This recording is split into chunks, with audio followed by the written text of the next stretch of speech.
Do you know what kind of different things are worshipped at a Japanese temple? No, why don't you tell us? Okay.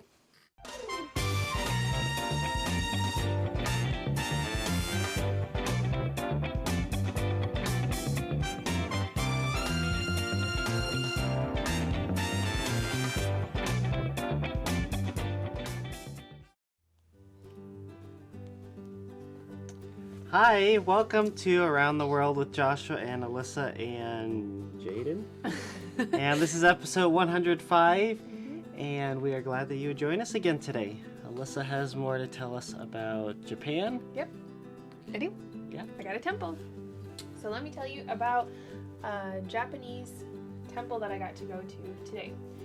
And last time I talked about how sometimes I feel like they just worship everything. Like they worship the mountain, Mount Fuji, and in this place they were worshiping these really tall trees, or they thought that they had kind of like being spirits in them or whatever.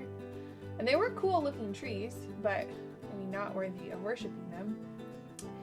And obviously most of it is in Japanese, so I didn't really understand that much, just little bits that the people that we were with told us about the different kinds of trees. And like some of them would have like a little cutout in the base of them, and so they said, oh, that was whatever that being was that lived there, their house or whatever. But we went to this temple, and it was quite a long ways to like walk through these really cool trees and woods and stuff, and then way up farther deeper into the area, then we could see the actual like temple building. And here was the main part of the temple building. They're really beautiful, very colorful and patterned. They're unique. They don't look exactly like the ones you would see in China or the ones you see in Korea. They all have their own unique flair to them. But at the temple, there are all these different things you're supposed to do. These like, this one was like ropes that you were supposed to pull in a certain order, and it made like a bell kind of sound. Or you're supposed to clap at another one of the god statues. Just so many different things to remember, and very unique and different, and everybody seemed to know like this is just what you do when you go here.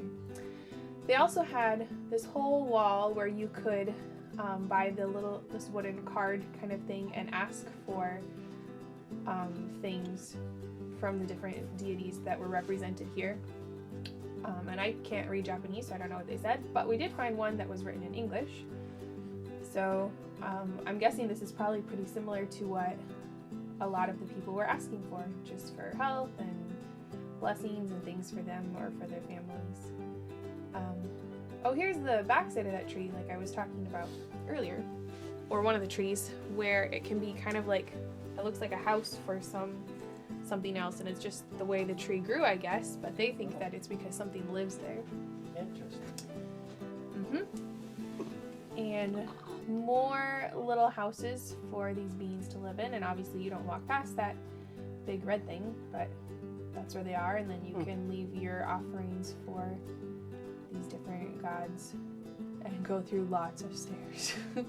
There are a lot of stairs in this temple area, and it seems like there's different levels, and maybe if I understood the culture and all of that, maybe some of that would make a little bit more sense, or maybe there's reasonings behind all of it, but that was that. After we went to the temple, we also went to the lake, which is kind of like at the bottom of Mount Fuji. It was really beautiful, kind of like fall time, because we were there over Thanksgiving break. And we took a quick picture. That looks cool. Yeah, right in the water. And I think depending on the time of year, you can go farther out, like depending on how high the water is, which you can kind of tell from there.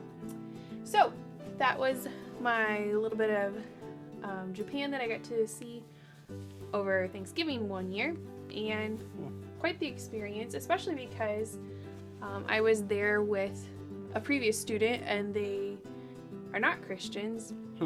And the mom grew up in Japan, and so this was just very much culturally normal to do all of these things, and they wanted to explain to us, like, this is what you do when you see this statue, and this is what you do when you see this. There's so many things to remember. I'm glad we don't have to do all those kinds of things. If we want to talk to God, we can just talk to him. We don't have to stand there and ring a bell or clap our hands or kiss this water or wash our hands so many times and whatever. Mm-hmm. We can just talk to God. It's a much better way. Yeah. Yep.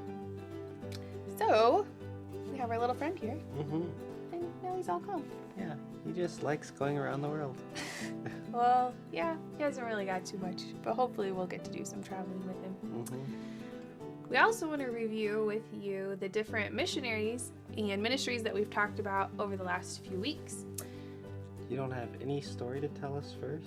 Oh, I do have a story! That was going to get really sad for everybody who wanted to hear the end.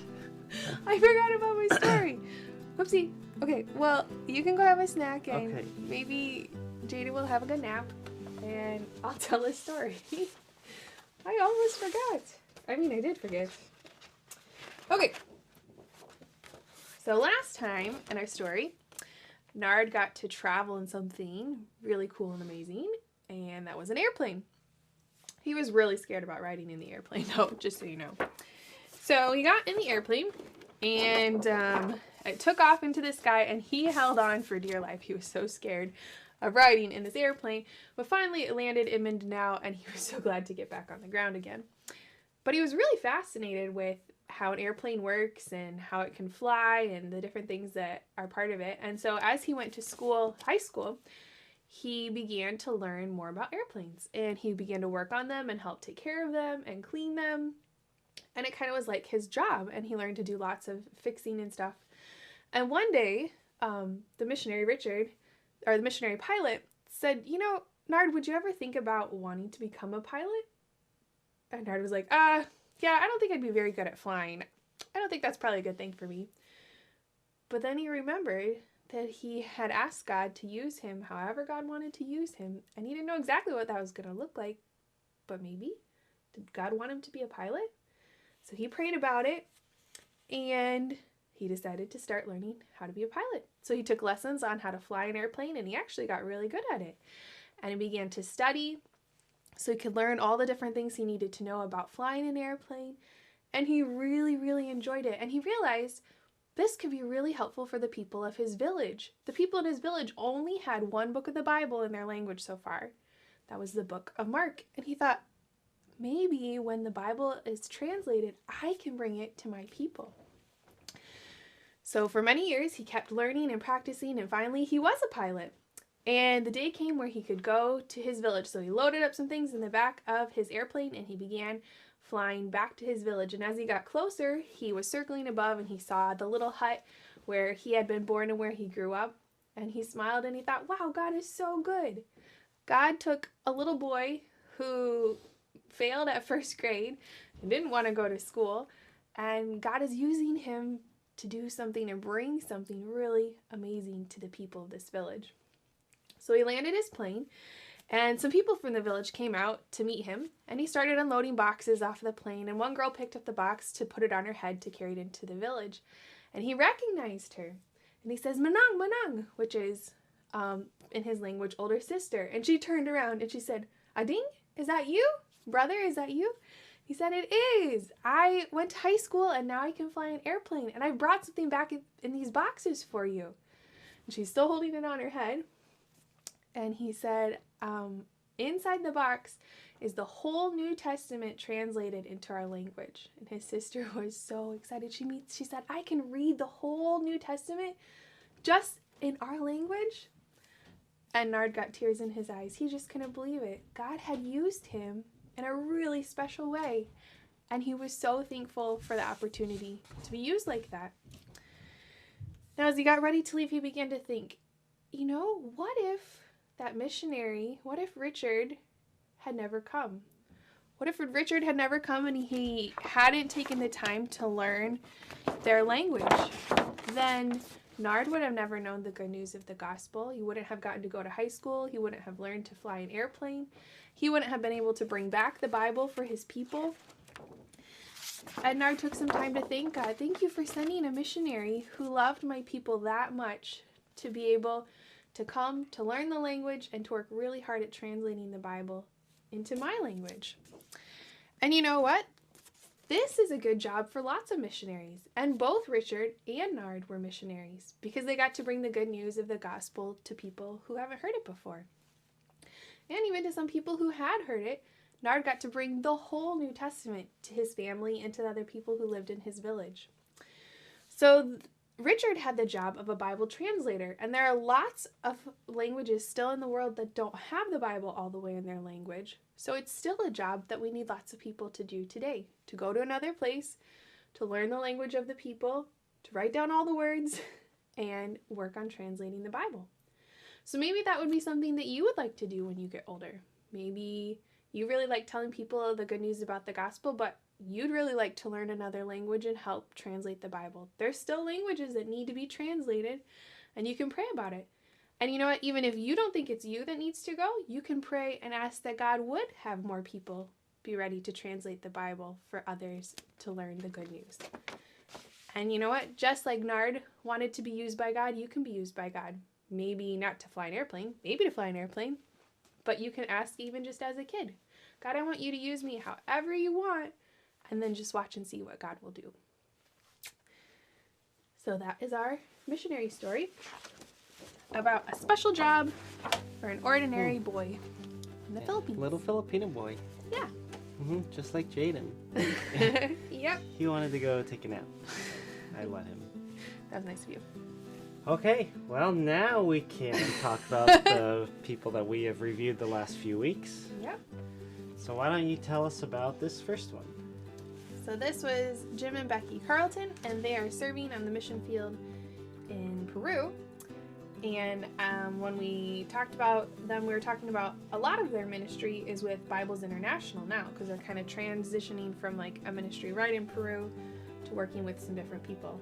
So we were praying about a team that they were working on translating the Old Testament in Tanakh in Mexico, and they were working on an Old Testament version of the Bible in Quechua and Haitian Creole for the Old Testament, and a couple restricted access countries, so places they can't tell us, but they're working on translating the Bible in those areas. And then they're praying about lots of new projects, 3 new projects maybe in Peru and 1 more in Mexico. And those are all places where they don't have the Bible in their language. Now they might have the words written out, unlike in our missionary story.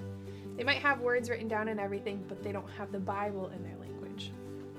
So that is Pastor Jim and Becky Carlton in Peru.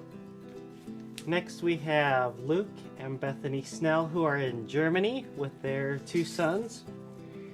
And one of their big prayer requests is a Lego VBS that they are doing in June with a youth group from Minnesota that is coming out to help with it.